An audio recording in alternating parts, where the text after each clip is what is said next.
everyone. Ako po si Jolly Ann Escarosito. I am from ISPSC Main Campus. Isa po akong student nurse and nandito po ako ngayon para mag-health teaching.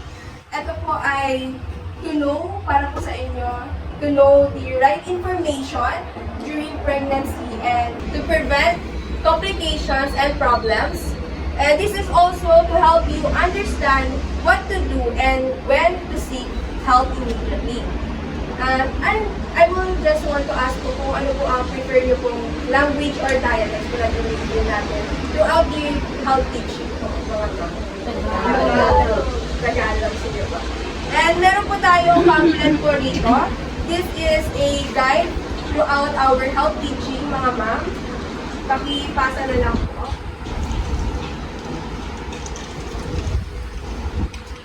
And meron po tayong konting katanungan lang po dito. Simple question, and itatasa lang po natin yung mga kamay po natin kung kayo po ito. Sino po ang buntis po ngayon, mga ma'am? Wala po. Ang menopause po. Meron pong anak na po ngayon. Taas na po ng kamay.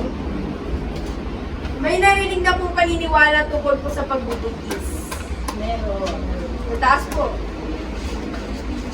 May kamag-anak po na mahilig magbigay ng advice or mga paniniwala po.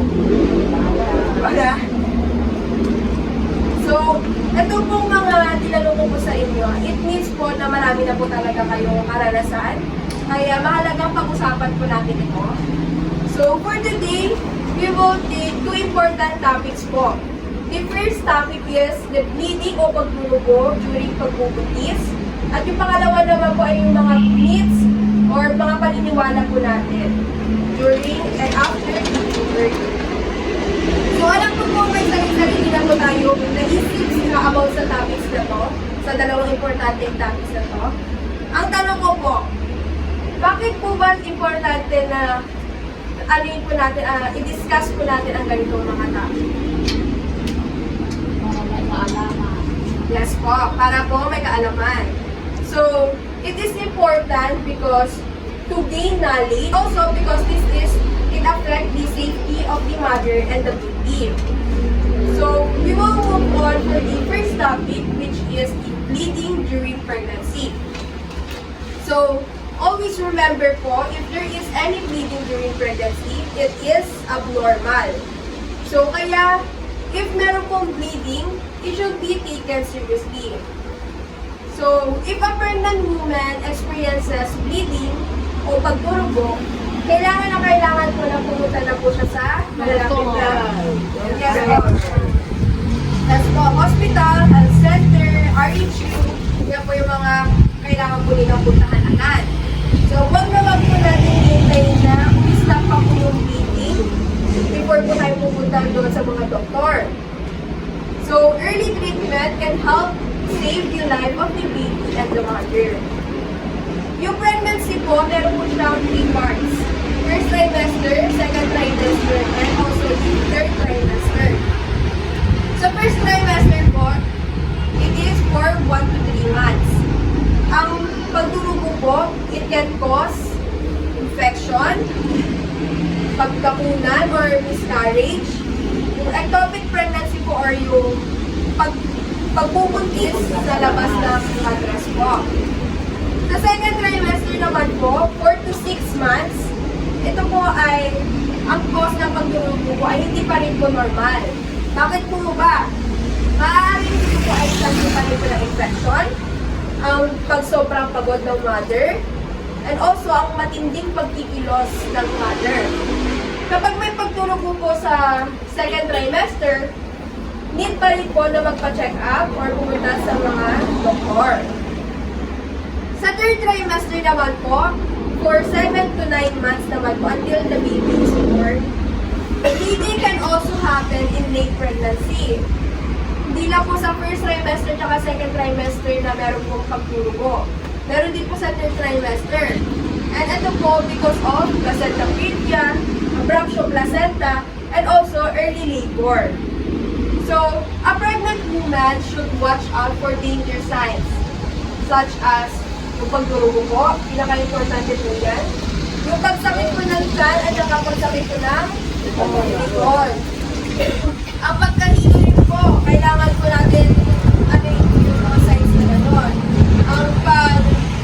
Ang lagnat po, fever. And if this happens po mga ma'am, dapat talaga mag-seek ng medical help. So, kapag meron na po tayong bleeding sa buntis, ano nga ba dapat talaga ang gawin natin?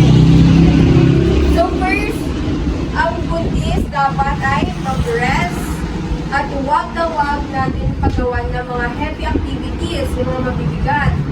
Kahit pagbuhat pa yan ng mabibigat, bawal po. Pangalawa naman po, it should not take any medicine or herbal products or halamang gamot kapag hindi naman po in-advise ng doktor. Sa pangatlo naman po, should not insert anything po sa ating vagina. Huwag na huwag po tayo magpapasok ng po ano-ano po. And also, ang regular prenatal check-ups. It is very important po. Because it helps the doctors and the nurses to find problems early and also to prevent complications. So always remember po, any bleeding during pregnancy is not normal. And it should go to the hospital immediately. Ulitin ko po, any bleeding during pregnancy is not normal. Yes po. Then it is not normal. So let's move on for the next topic. The second topic that is important also is the myths and beliefs during and after giving birth. So before I explain, nakikita po natin sa mga pamphlet po natin, meron din po dyan yung mga paniniwala. And meron din po yung mga facts na po para doon. So, ano po ba ang mga alam yung paniniwala or ginawa nyo during pregnancy? Bawal manahi. Yes po, yun po. Meron na po tayo mga narinig na bawal manahi. Pero ang totoo po niyan, pwede po tayo manahi, mga ma'am.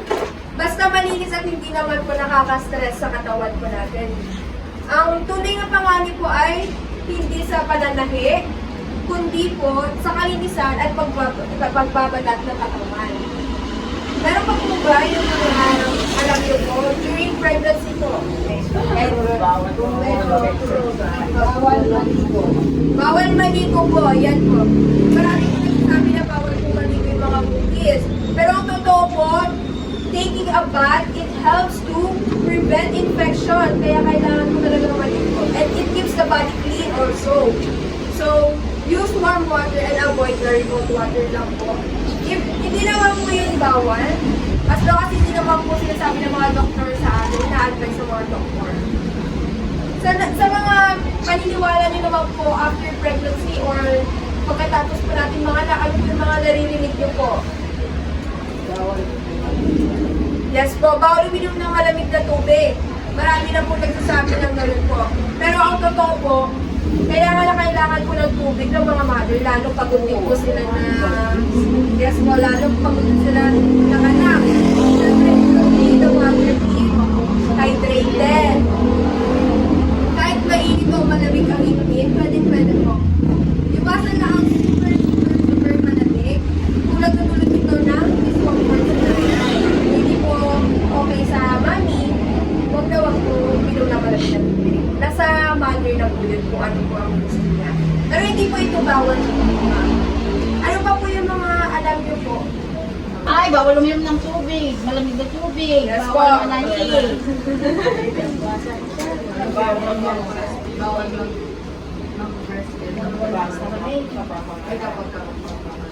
Yun po, yung sa may mga CS4 or cesarean section, lagi po natin naririnig yan sa mga paniniwala po nila doon, na bawal daw po sila magpa-breast milk sa baby nila.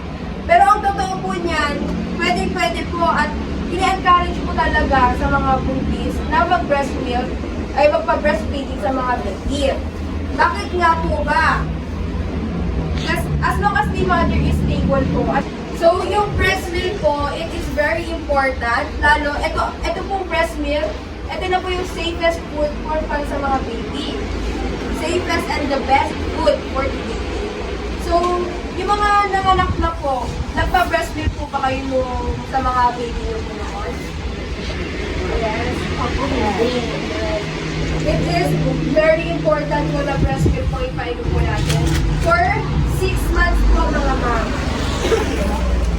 6 months po. Sa mga nanganak na po, yung mga nagpa-breast milk po, sa isang araw po, mga ilang beses nyo naman po pinapainom ng breast milk po. 6. 6? Paggutom ng bata. Paggutom ang bata. Pag umiyak yung bata.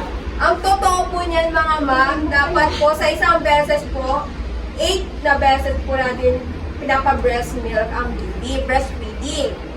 Ang intervention naman po nito ay every ilang hours?